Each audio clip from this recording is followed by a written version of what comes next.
నీకు శుభము, ప్రభు నీకు తోడై ఉన్నాడు. మరియా, భయపడకుము, నీవు దేవుని వలన కృప పొందితివి.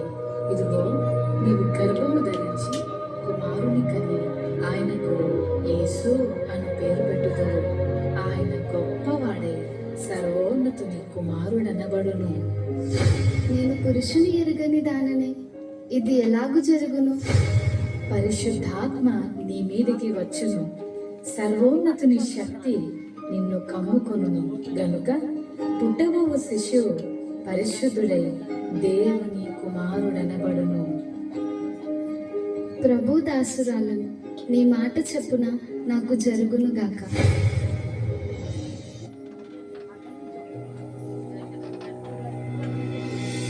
ఆమె భర్త అయిన యోసేపు నీతిమంతుడై ఉండి ఆమెను అవమానపరచనలక రహస్యముగా ఆమెను విడనాడని ఉద్దేశించి అతడు ఈ సంగతులను గురించి ఆలోచన చేయుచుండగా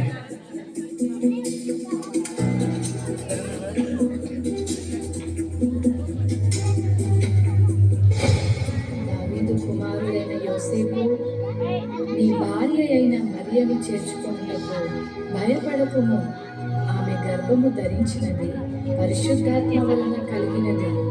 ఆమె ఒక కుమారుని కనును. తన ప్రజలను వారి పాపముల నుండి ఆయనే రక్షించును గనుక ఆయనకు యేసు అని పేరు పెట్టుదు. యోసేపు నిద్ర మేలుకుని ప్రభువు దూత తనకు ఆజ్ఞాపించిన ప్రకారం చేసి తన భార్యను చేర్చుకుని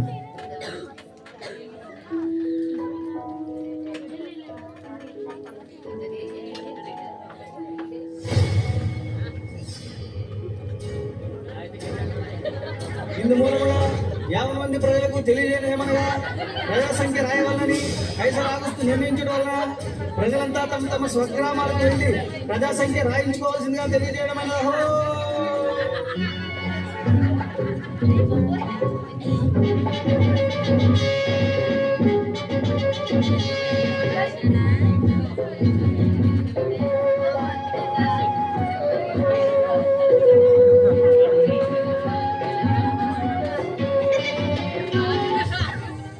అమ్మా, నా భార్య నిందించగలరు. మీ ఇంట్లో కొంచెం స్థలం ఇస్తారా? క్షమించండి అయ్యా, మేమే చాలా మంది ఉన్నాం. మా ఇంట్లో మాకు స్థలం లేదు.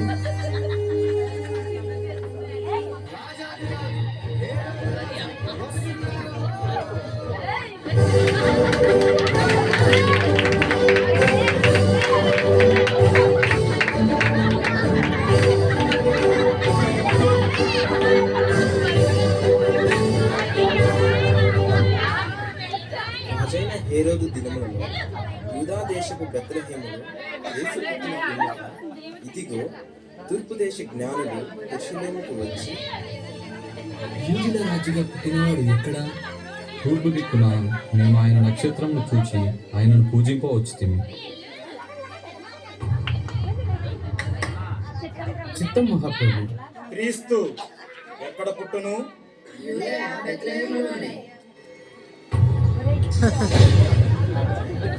సరే, మీరు వెళ్ళి ఆ శిశువు విషయమై జాగ్రత్తగా తెలుసుకొనగానే నేను వచ్చి ఆయనను పూజించినట్లు నాకు వర్తమానము తండి.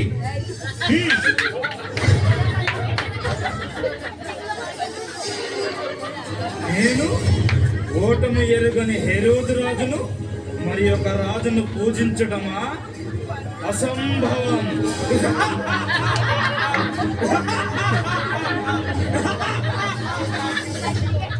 ఆ దేశంలో కొందరు గొర్రెల కాపరులు పొలంలో ఉండి రాత్రి వేళ తన మీదను కాచుకొనిచుండగా,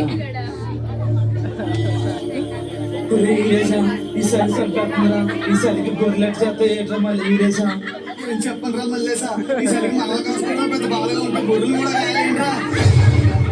భయపడకుడి, ఇదిగో ప్రజలందరికీ కలుగబో మహా సంతోషకరమైన సువర్తమానము నేను నీకు తెలియజేయుచున్నాను.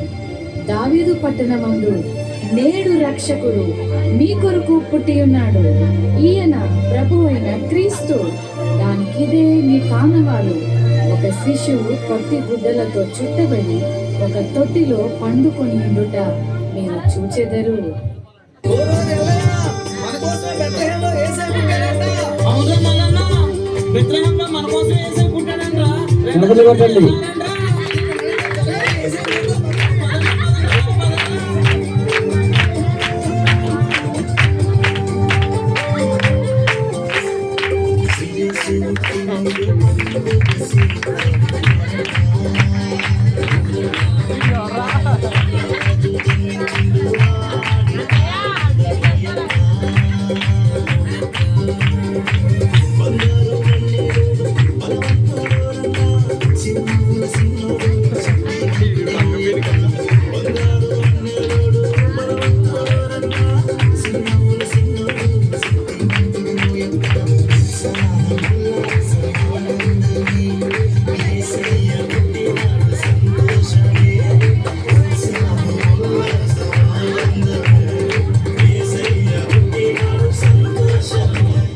మీరంతా ఎక్కడికి వెళ్తున్నారు? అదే నాన్న, బెత్లెహేంలో మన రక్షకుడైన యేసయ్య పుట్టాడంట.